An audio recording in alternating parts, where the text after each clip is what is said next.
My husband thought he married a broke waitress, so I let him believe it. My husband thought he married a struggling waitress from the hood.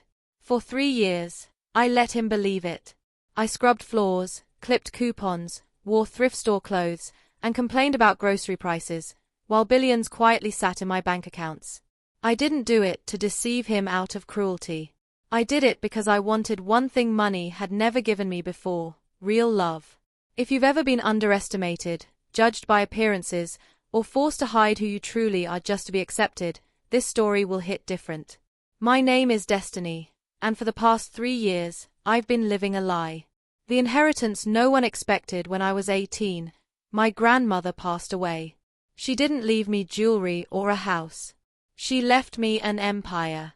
Back in the 1970s, when no one believed a black woman from Alabama belonged anywhere near a computer, my grandmother quietly built one of the most successful software companies in the world.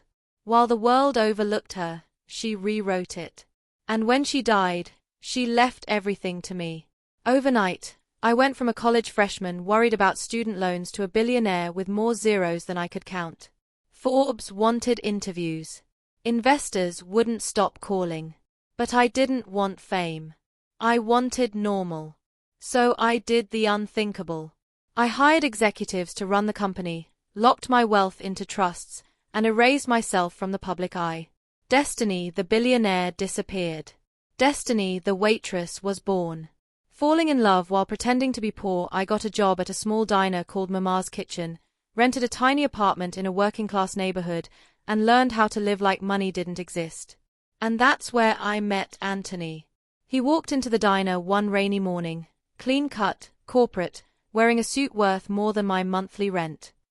But when he smiled at me, it wasn't condescending. It was warm, genuine. He became a regular. Coffee, black, whatever pie was fresh. We talked during breaks. He told me about his marketing job, his dreams, his complicated family. I told him about double shifts, tight budgets, and trying to survive. He didn't look at me with pity. He looked at me with respect. And that's how I knew I was in trouble. Love without money. Our first date was at a food truck. He insisted on paying, even though I could tell money was tight. When he told me he admired how hard I worked, I felt something money had never bought me before. I felt seen. 2 years later, he proposed. Right there in the diner after closing time. Between sticky tables and mopped floors, he promised to work hard so I'd never struggle again. I said yes without hesitation. Our wedding was small, simple, affordable, at least on his end. That's when I met his mother, Patricia. And Patricia made it very clear she thought her son had married beneath him. The woman who measured worth in dollars. Patricia was polite, but sharp. Her compliments came with claws. Her smiles never reached her eyes. She talked endlessly about money, investments, private schools, always watching my reaction. I played my role perfectly. Then Anthony lost his job. And everything changed. I watched my proud husband break under the pressure. Skip meals. Wear worn-out shoes. Lie awake worrying about rent, while I could have solved every problem with pocket change. Patricia saw her opening. She started helping, loudly. "This is what happens when you don't think ahead," she'd say. "Some people are just meant to struggle." And slowly, Anthony started listening. The night everything broke at a family dinner, Patricia finally said what she'd been building toward all along. In front of everyone. She compared Anthony's siblings' successful spouses to me. She suggested love wasn't enough. She implied I was holding him back. And my husband? He stayed silent. That was the moment I knew. I was done pretending. The reveal the next night, I told Anthony I wanted the family together. But this time, I didn't dress like a waitress. I called my stylist, put on an outfit worth more than most cars, and arrived in a Bentley that had been sitting in storage for 3 years. When I walked into that living room, every face froze. I placed my phone on the table. $3. $7 billion. That's what I'd been worth the entire time. I owned the restaurant. The apartment building. Private jets. Companies employing over 10,000 people. Patricia couldn't speak.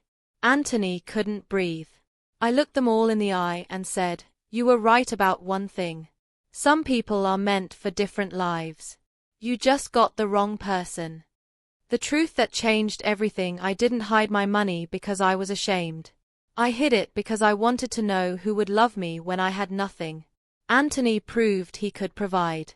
But when it came to protecting my dignity, he failed. And that hurt more than any lie ever could. The aftermath now: Anthony and I are in counseling, trying to see if a marriage built on love but fractured by silence can survive the truth. Patricia suddenly respects me. But respect earned too late means nothing. Because once someone shows you how they treat people they think are powerless, you should believe them. The lesson: I don't regret the secret. It taught me more about love, loyalty, and human nature than money ever has.